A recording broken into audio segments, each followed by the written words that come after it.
میں کہتا ہوں کہ اگر پاسٹر جوتے لے کر کھڑا ہوگا پورا چرچ جو ہے نا وہ جوتے لے کے مذبح پہ آنا شروع ہو جائے گا۔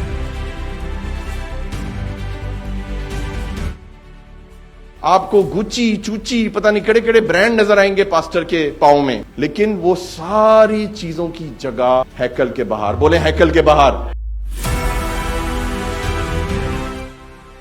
جب ہم اس ہال میں آتے ہیں ہم کیا سمجھ کے آتے ہیں؟ خدا کا گھر ہے، کیونکہ یہ ٹیچنگ بڑی سخت ہونے والی ہے جوتوں کے بارے میں۔ خدا کی حضوری میں آنے سے پہلے ہمیں اپنے جوتے اتارنے ہیں۔ خدا کا شکر ہے ہمارے چرچ میں کوئی بھی ایسا شخص نہیں ہے جو جوتے لے کر اندر آتا ہے، کیونکہ ہم اس کو اندر آنے ہی نہیں دیتے ہیں۔ ایک بھی جوتی اس چرچ میں نہیں آ سکتی کیونکہ یہ جگہ پاک ہے۔ ہاللیلویا۔ خروج کی کتاب نکالیے، اس کا 3 باب نکالیے، اس کی 5ویں آیت پڑھیں گے۔ اپنے پاؤں سے جوتا اتار، کیونکہ جس جگہ تو کھڑا ہے وہ مقدس زمین ہے۔ ہاللیلویا۔ اس آیت پر غور کریں۔ پربھو نے، زندہ خدا نے، جو آگ کی جلتی جھاڑی میں موسیٰ کو دکھائی دیا، اس نے موسیٰ کو یہاں اپنے پاس آنے سے روک دیا۔ You know the reason? کیونکہ اس کے پاؤں میں جوتا تھا۔ آپ سمجھ رہے ہیں خدا آپ سے کیا بات کر رہا ہے؟ کئی لوگ ہیں وہ بہت کیجول ہیں۔ کئی چرچز میں خود گیا ہوں جہاں پر اس پاک جگہ پر پاسٹر خود جوتے لے کے کھڑا ہوتا ہے۔ میں کہتا ہوں کہ اگر پاسٹر جوتے لے کر کھڑا ہوگا پورا چرچ جو ہے نا وہ جوتے لے کے مذبح پہ آنا شروع ہو جائے گا۔ میں آپ کو گارنٹی کرتا ہوں آج اگر میں جوتے پہن کے یہاں کھڑا ہونا شروع ہو جاؤں گا نا، آپ دیکھیے گا آہستہ آہستہ 1 ہفتہ 2 ہفتہ 3 ہفتہ 4 ہفتہ 1 سال 6 مہینے سارے کے سارے جوتے پہن کر جو ہے نا وہ چرچ میں آنا شروع ہو جائیں گے۔ شاید ہی کوئی رہ جائے گا جو واقعی خدا کے کلام سے پیار کرتا ہے، وہ پھر بھی یہ کام نہیں کرے گا۔ جو خدا کے لوگ ہیں عزیزوں، ان پہ ذمہ داری ہے کہ ہم نے رول ماڈل بننا ہے یہاں کھڑے ہو کر۔ ہم نے کبھی بھی خدا کی حضوری میں جوتے پہن کر نہیں آنا۔ آج کچھ چرچ ہیں پاکستان میں، انڈیا میں، دنیا میں بھرے ہوئے ہیں ایسے چرچ جو مذبح پر جوتا پہن کر آتے ہیں اور انہیں یہ خدا کے کلام کی بات سمجھ نہیں آتی۔ یہاں پر روحانی عالم میں سوچیں، خدا کہہ رہا ہے، اس نے اس سے کہا کہ ادھر پاس مت آ۔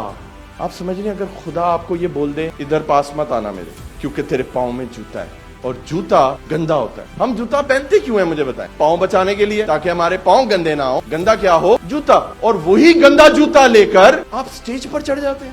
جو مذبح ہے، جو قربان گاہ ہے، یہاں پر یسوع کی قربانی کو ہم سیلیبریٹ کرتے ہیں۔ ہاللیلویا۔ اپنے ہونٹوں زبانی کی شکر گزاری کی ہم قربانیاں چڑھاتے ہیں۔ آج ہمیں ایک میسیج دینا ہے اس پلپٹ سے، پاسٹرز کے لیے بھی، چرچ کے لیے بھی، اور پوری قوم کے لیے جو یہ میسیج سن رہی ہے کہ خدا کی حضوری میں جوتے لانا منع ہے۔ ہاللیلویا۔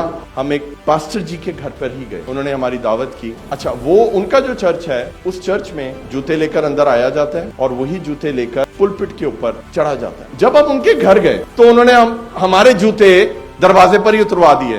اپنے گھر کو صاف رکھنا ہے کہ مٹی اندر نہ آئے، جوتے دروازے پر ہی اتر جائیں، لیکن خدا کے مذبح کی آپ نے لاج نہیں رکھنی۔ مجھے بتائیں گھر پاک ہے زیادہ یا مذبح پاک ہے؟ مجھے بتائیے۔ خدا کی حضوری، چرچ، ہیکل سے پاک کوئی جگہ نہیں ہے۔ ہاللیلویا۔